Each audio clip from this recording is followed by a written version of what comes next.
what's up, Flo? I am thrilled to introduce our first guest of the day. He's redefined what it means to be great, not just in wrestling, but in sport. He's the embodiment of discipline, of belief, and what happens when talent meets relentless work. An Olympic champion and the winningest wrestler in American history. He's done what no one in American wrestling has ever done. A husband, a father, and now a coach to the next generation at the All I See Is Gold Academy in New Jersey. He's been part of Flo's story from the very beginning, when we were just chasing down the sport we loved with a handy cam and a dream.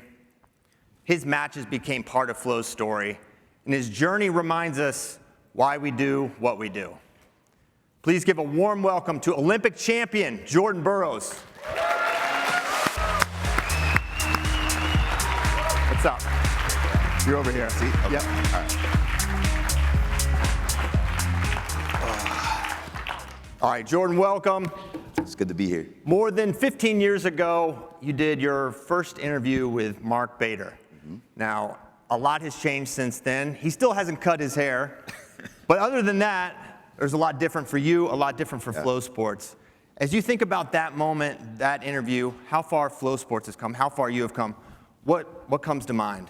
Yeah, you know, it's pretty special to see what you guys were doing at that time, right? Where, you know, Martin and Bader were just carrying around a handheld camera. And, but I remember how special it was for us because coming out of New Jersey, this was a time where media and social media was on a cutting edge. At the time, I only had maybe a MySpace page, right? And so then all of a sudden, Facebook pops up and Flo exists, and now we get an opportunity to do real media. Until that time, I had only done things in print for our local newspaper back on the East Coast. It was the Philadelphia Inquirer and the Courier Post.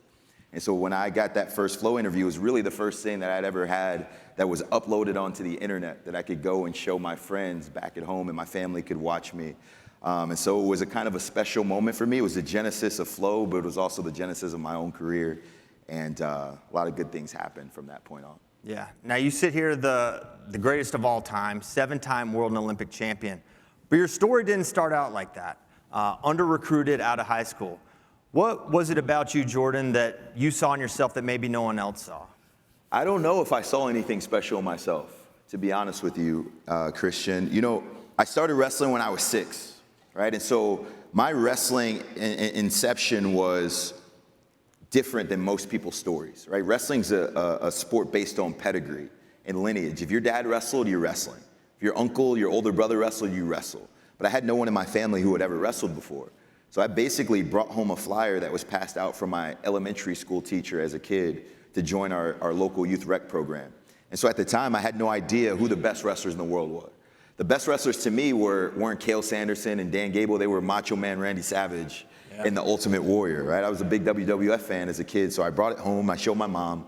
She brought me to the gym later that week, and it was different than what I expected. I'm expecting to see guys getting hit with chairs and thrown through tables, and there were just wrestling mats laid across the cafeteria floor at our local high school.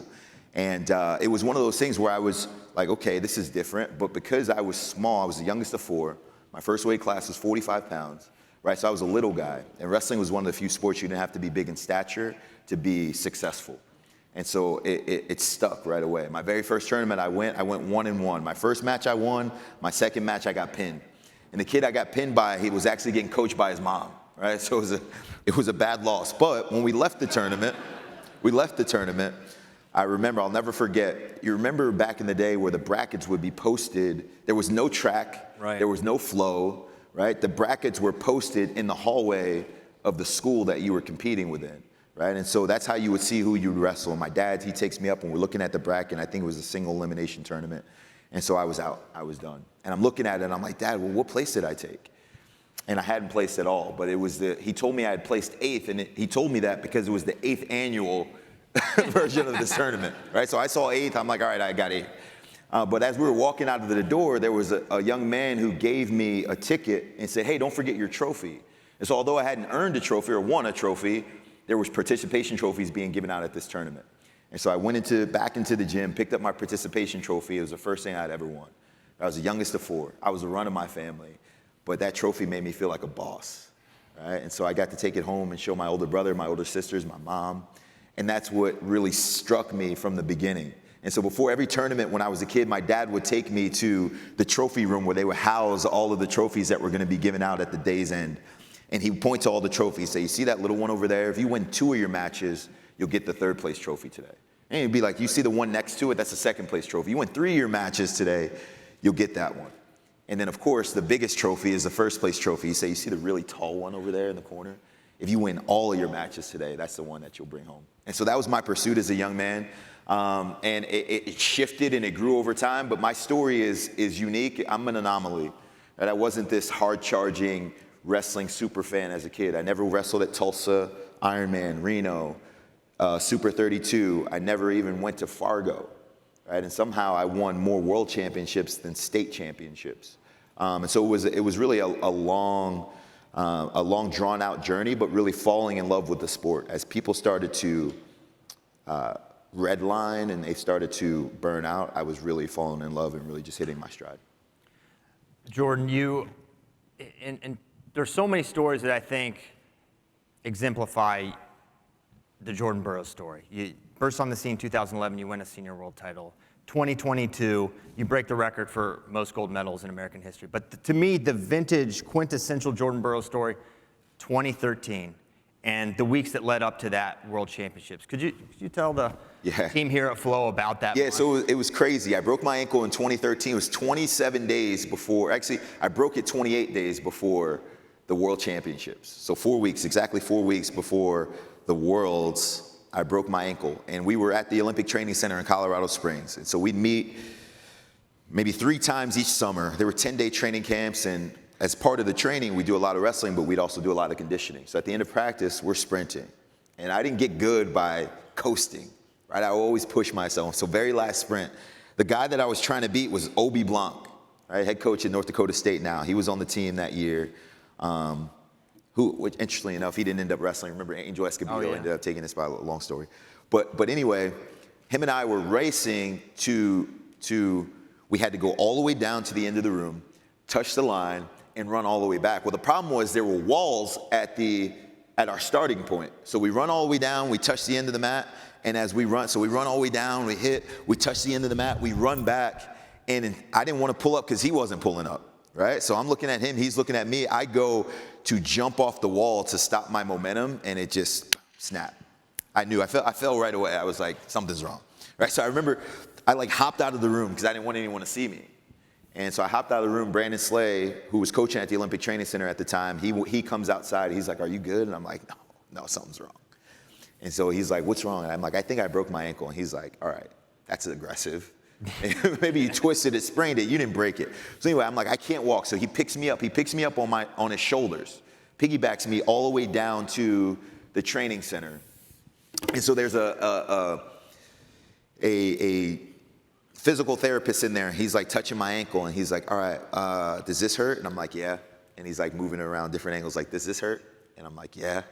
And he's like, what about this? I'm like, everything hurts. Yes, it hurts. And he's like, yeah, well, actually, let's see if you can walk on it. And so I stand up, and I'm kind of hobbling. And he's like, well, yeah, if it was broken, there was no way you'd be able to walk on it. So I think you're good. So anyway, he sends me home, gets me some ice. But, at this time, I'm like, I'm an Olympic gold medalist, right? So they're going to give me some preferential treatment. So they bring in an orthopedic surgeon later that day. He gives me an ultrasound. And he looks, he's like, yeah, there's some damaged tissue in this area. Let's get you into the radiologist tonight and try to get you an MRI. They go in, give me the CD, bring the CD back. Later that night, they're like, it's broken. You fractured it. And so they call the doctor. There's a doctor, Dr. Shank. I'll never forget. The next morning, we go into the doctor's office, and he's like, well, yeah, your ankle's broken. He's like, do you want to wrestle at the World Championships? I'm like, yeah, it's 4 weeks away. And, he's like, do you want to wrestle? And I'm like, well, yeah, of course. I'd like to wrestle. And he's like, all right, meet me back in my office at noon. It's 9 a.m. He's like, meet me back here at noon. We'll do the surgery today. And so we were like, all right, let's go for it. So we did the surgery. We ended up leaving that night because it was only like maybe the 2nd or 3rd day of training camp. Everyone's like, where the heck is JB? He just disappeared in the middle of the night. No one knows where he's at. He had twisted his ankle at practice. No one knew the severity of the injury. And we swore everyone to secrecy. Anyone who knew, we hey, you cannot let this get out. And so I go back home and everyone sees me back in the wrestling room. They're like, I'm in a boot, I'm on crutches. They're like, you're supposed to be leaving for Worlds. Anyway, so it was one of the times where I realized how important having a team of encouragement and empowering people around you are. Because there were many days on that journey that I didn't believe it was possible. I'm like, I got to compete in 27 days. I can't even walk. How am I going to win a world championship? And so I just started and did what I could do. I control what I could control. And so I would crutch over to the pull-up bar. I would knock out sets of pull-ups. I would take a seat, and Coach Manning would bring the dumbbells over, and I'd do curls while I was seated, and I'd do overhead presses. And then we get on the Airdyne, and I put my feet up, and I just go all arms. And so I got the capacity to put my feet on, and then I would go pedal. And then we found a sand volleyball pit on campus. It was the only thing light enough and low impact enough that I could actually move in my stance in. And so I just go to the sand volleyball pit every day, and I would just do jumps and stance in motion and penetration steps. And so between that breakage, 28 days before, in the World Championships, I only wrestled live one day. And it was the day before weigh-ins, and it was because Zeke Jones was like, I cannot allow you to wrestle here unless I see with certainty that you're prepared. Like, I know you're tough, I know you're a great wrestler, but I don't believe you. It's pretty much it. He's like, I need to watch you wrestle. And remember, the runner-up in the waiting in the wings at the time was Kyle Dake, right? He had taken second at the trials that year, so he was there.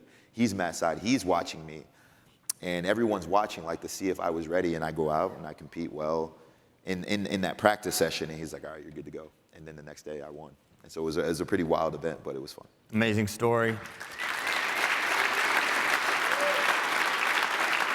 And Flo was there alongside you, kind of chronicling that. We did a documentary series about that. There was a period of time where being a fan of Team USA wrestling was not fun. It was getting up in the middle of the night, watching a tournament in Tbilisi, Georgia, and Team USA would bring home 0 medals. Yep. And then Jordan Burroughs comes along, and now Team USA sits as the top freestyle nation in the world. Jordan, what would you say have been the main factors in getting Team USA to the top? And what has FloSports' role been in helping improve our performance? Yeah, for sure. You know, a couple of things. I think social media was massive during this, the kind of the turn of this era.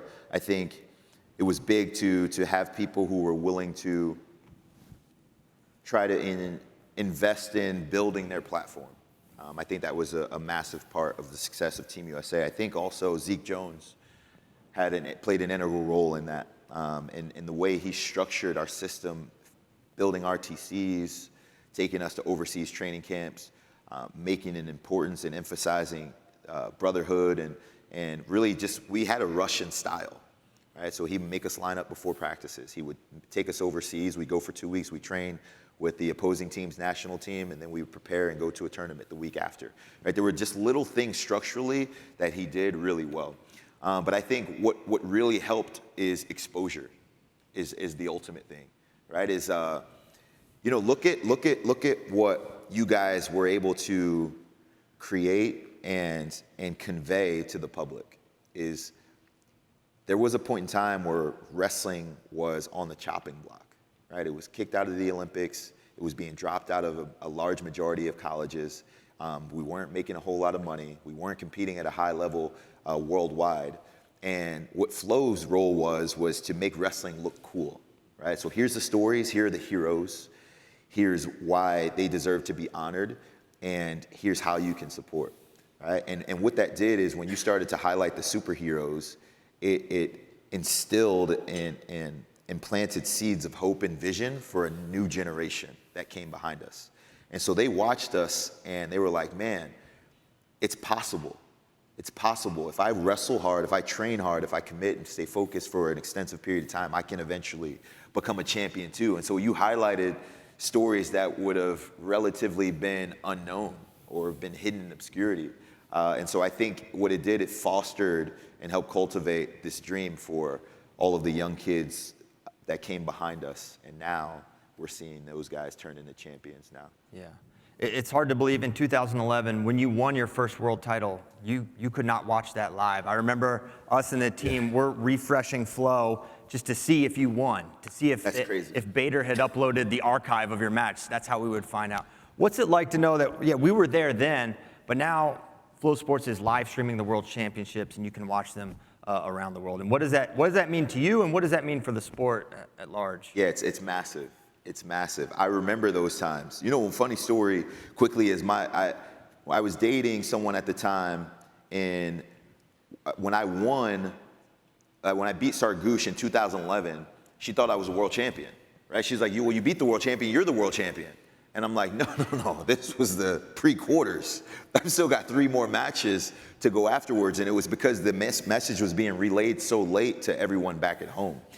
And so now, you know, the beauty is you can watch it at any time, and there's a lead up, and there's behind the scenes, and there's interviews, and you guys, I remember there was a point in time where you guys even broadcasted weigh-ins. You know, so like all of these little things help draw people in, and when you get an opportunity to watch it, it helps you become a fan. I was criticizing and critiquing some of our young athletes because I'm like, if you want to be great at this sport, you got to be a fan of this sport.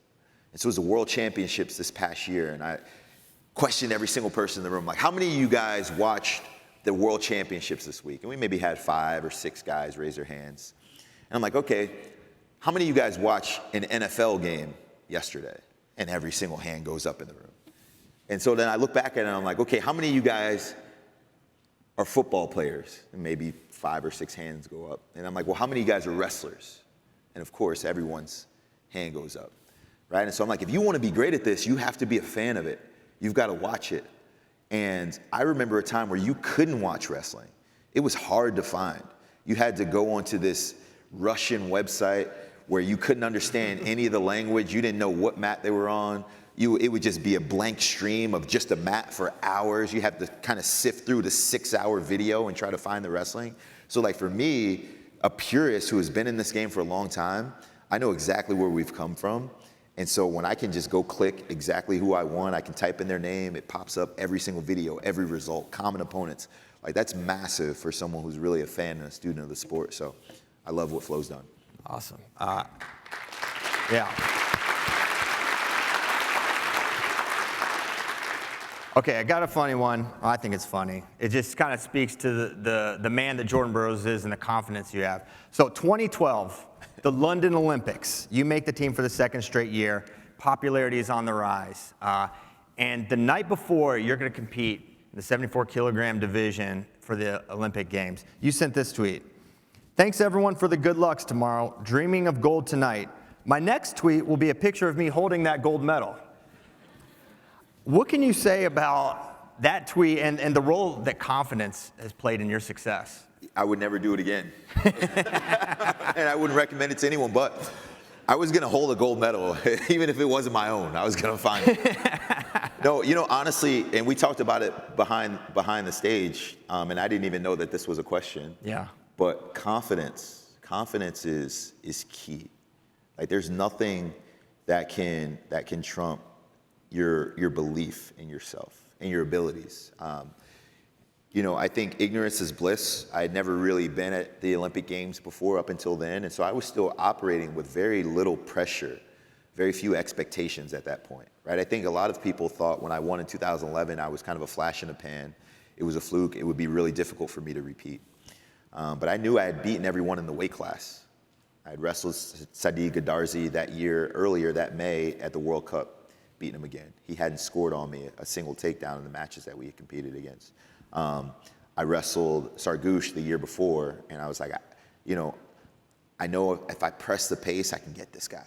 I can get him. And then just looking at the draw, right, I was like, all right, I got, respectfully, Puerto Rico first round. Puerto Rico now is different than Puerto Rico then, right, in 2012.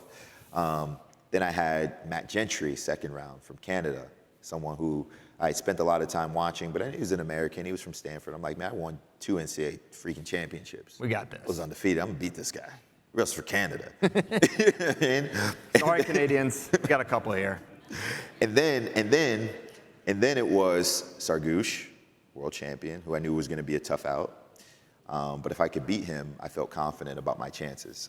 You know, Confidence is something that's severely underrated in this game.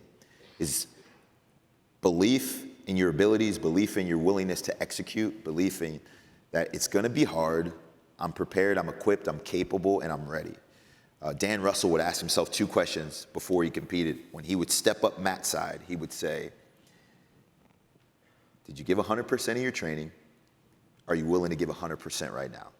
If the answer to both of those questions is yes, then you're ready, right? And so Zeke Jones, I love Zeke. I have so much love for Zeke.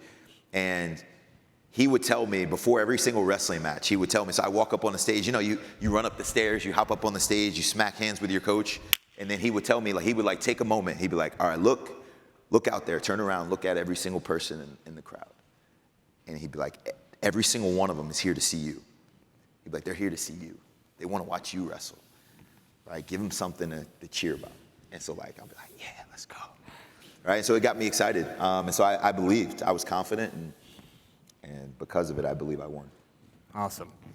The last few years, Jordan, you've actually begun your career in broadcasting. We've been lucky to work together for Final X, the All-Star Classic.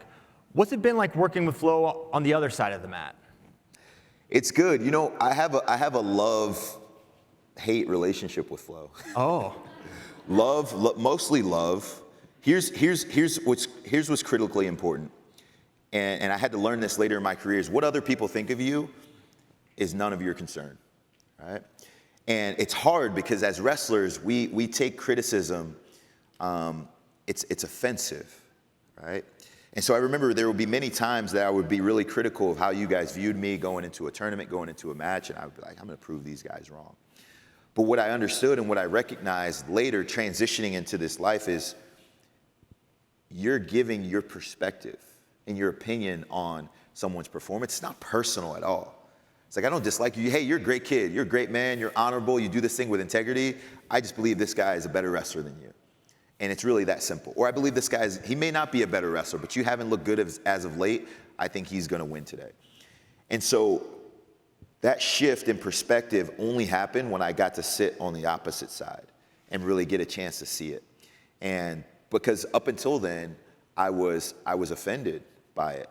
When someone was overly critical, or I would listen to the commentary and it was, it was bipartisan. I'd be like, man, this isn't fair. Or they don't think highly of me. Or I'm going to show them that they don't know what they're talking about. But now when you shift, you're like, oh, this is their personal opinion from all of that they've ingested. And for what it's worth, you guys are experts at this. I think there's a long-standing criticism from the perspective of the athlete to the commentator or to the broadcaster. It's, if you haven't done this at a high level, you don't know what you're talking about. It's completely false. If you watch enough, you study enough, you engage enough, and you become a fan and show love for the sport, you learn so much from just seeing it. And so that's what I've learned to appreciate from the other side, sitting with the headphones on as opposed to being the competitor. So gained a newfound respect for what you guys do, but also shifting into this mode of where I can confidently give my opinion without the fear of ruffling the feathers of the competitors. Yeah. Jordan, I just want to say on a personal note how much it means to me to have you here, and thank you. How much pride I have to work at a place that has helped millions of people now know your story. It means a lot to me personally, and want to thank you, all of you for your work and helping to tell wrestling story. Thank you to Mark Flo for getting this thing started. Now, as I mentioned when I introduced you, Jordan, you're stepping into the coaching game now. Yeah. Yep. So we got a lot of motivated, excited people ready to take on 2026. What do you say about a Coach JB pep talk to the crew? Coach JB pep talk. That's a good question. You know, one of the things that we're trying to create at our wrestling club is a sense of belonging, right? There's a sense of purpose in the work that you guys are doing regularly, because sometimes when you're in this game, right, it becomes tedious, and because it becomes boring, you often recognize in your own internal struggle that what you do doesn't matter, right? And so there's a story that I heard. It was a story of a cathedral in Paris being built, and I'll try to tell it quickly. We only got 2 minutes. You got it. Right? And so There was a guy, he was walking around the streets of Paris, and he looked, and there was this giant ditch, and there was this huge construction site, and there was a bunch of people down in the ditch, and they were working. But he was uncertain of what was going to be built here, and so he stopped, and he looked at 3 men in particular that were down in the hole, and he was trying to figure out exactly what they were doing. So he goes to the first guy, and he stops, and he asks him, he taps him on the shoulder, and said, "Hey, excuse me, sir, like, what are you guys doing here?" And so the guy stops for a second, he looks back up, and he drops his shovel, and he's like, "Well, we're building a big hole here. We're just digging this ditch about 10 feet deep, 50 feet wide, and yeah, that's it." He says, "All right, man, wait, cool, great story." So he moves on to the second guy, and he taps that guy on the shoulder, and he said, "Hey, what are you guys doing here?" And he's like, "Well, we're laying a foundation here, right? This guy's digging a ditch. We're going to lay the foundation. We're going to put some piping in here. There's some sort of building or something's going here. I'm not sure what it's going to be, but we're just in charge of laying the pipeline here underneath the ground." And so then the last guy, he taps on the shoulder. He asked him, he said, "Hey, what are you guys building here?" I asked these 2 guys, and one guy's digging a hole, the other guy's laying pipes. Like, "What are you guys building here? What's going to go in this footprint?" The guy says, "We're building the biggest cathedral in the entire city. Right? It's going to have these beautiful painted glass windows. It's going to seat 1,500 people, and it's going to have the largest organ musical system in the entire country. And it's going to be done in about 6 months." Right? And so he stopped for a moment, because it was profound, because each guy had a different answer, but he thought, which of those 3 guys do you think was the hardest worker? Which of those 3 guys felt the most purposeful in their pursuit? And who had the biggest hand in the impact of the development? You see, when you guys are doing what you do daily, sometimes it feels like it's insignificant. Right? And I feel it oftentimes too. And I know what Christian does is he's the face of a lot of the things and the hard work that you guys do behind the scenes. And so oftentimes he gets rewarded for a lot of the hard work that you guys are doing. And I know that can be difficult and tricky sometimes, but what we've started to do in our program back at home and in our family with my young kids is we are all a team. And so no matter how small and insignificant the task seems, how little praise and appreciation and value you may feel from the job it is that you do, if you don't do your job well, no one wins. The cathedral can't be built unless the guy builds and digs the most perfect hole with the exact dimensions. Unless they lay the pipeline perfectly to make sure that the plumbing system doesn't overflow and runs well. Every single person has a distinct job that they've been given. No matter how small, it's extremely important. And so for 2026, my goal and my hope is that everyone, no matter how small or insignificant you may feel, you have a sphere of influence. And those are the guys that come to work and show up on time. These are the guys that are most joyful and pleasant to be around, right? They're good teammates, they're good coworkers. Those are the ones that work hardest. They're in the office early, they leave late. They're kind to the people around them. And even if they don't get the credit they think they deserve, even if they don't get significant praise from the people above them in positions of power, they still feel like their job is really important. And so my hope for all of you guys is no matter how small your job is, that you feel purposeful and driven and impactful, knowing that it's for the greater good, right? I think about it this way. Your job impacts someone on the other side that you'll never even know, that you'll never see. When I walk into a wrestling tournament and I see all the kids wearing JBs, I think about my dad taking me to Modell's when I was a kid to buy me my first pair of wrestling shoes. I think about how pivotal that moment was when I got my first pair of wrestling shoes and how it changed my life. I lost my dad earlier this year, but he was my first wrestling coach. And when he gave me those first pair of wrestling shoes, he set me off on a journey that I would never imagine that I would be on. And so when you guys are doing the work here behind the scenes at Flo, it's not for praise, it's for grandma somewhere back at home to watch her grandson thousands of miles away at his wrestling tournament. It's for coaches all over the country to check the results to make sure that their kids are getting the matches and the development that they need to help them go on and have quality careers in this sport. It's for the individual who wants to get home and show all of his siblings who were unable to go watch him at a tournament the double leg takedown that he hit in the second period of his first match. These are the things that we're doing. These are critical, and these are things that are hard to measure and quantify. But this is the important and purposeful goal that you guys have. And so that's it. That's what I hope for all of you guys. I thank you guys for allowing me to be here and talk today. Thank you.